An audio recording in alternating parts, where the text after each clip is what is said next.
Do you think Rashi is the greatest rabbi? And if you say yes or no, why?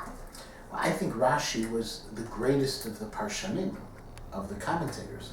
In fact, Rashi is called by Chazal as Parshandata, as the Parshan. And in that sense, because Rashi opened up the learning of both Chumash, Nach, and Gemara for people, and that made him great. So he's the greatest Parshan that we have, but there were many great rabbis. What do you think is the most important thing in Rashi's life? In Rashi's life, well, there are a number of things that were very important for Rashi's life. One of the things that was very important is when Rashi began to study with people, because Rashi was a bridge. He helped bring things from the learning of one country to the next. So Rashi, for example, grew up in what we call France, but some of his greatest learning took place in Germany.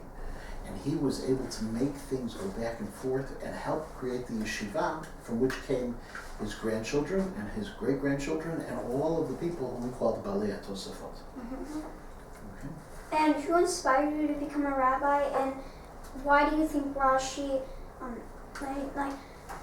how do you think he learned? What are the methods? Okay. Well, first of all, who inspired me to become a rabbi were my parents and all of my teachers.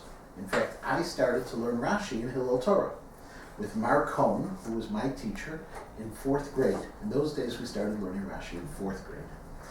In terms of what are the greatest things about Rashi and what are the greatest things we can learn in his commentary from Rashi, the answer really is to understand the different ways you can learn. So Rashi deals with pshuto shel mikra, with understanding things from within the total story of the psukim. It's not what we call pshat, and it's not what we call drash. It's in the middle. But when you learn Rashi, you're able to look at psukim, and then eventually see the problems, and then look how Rashi wanted to answer them. Okay? Thanks, Kai. My pleasure. Thank you. My pleasure. Okay, and thank you for giving me the opportunity.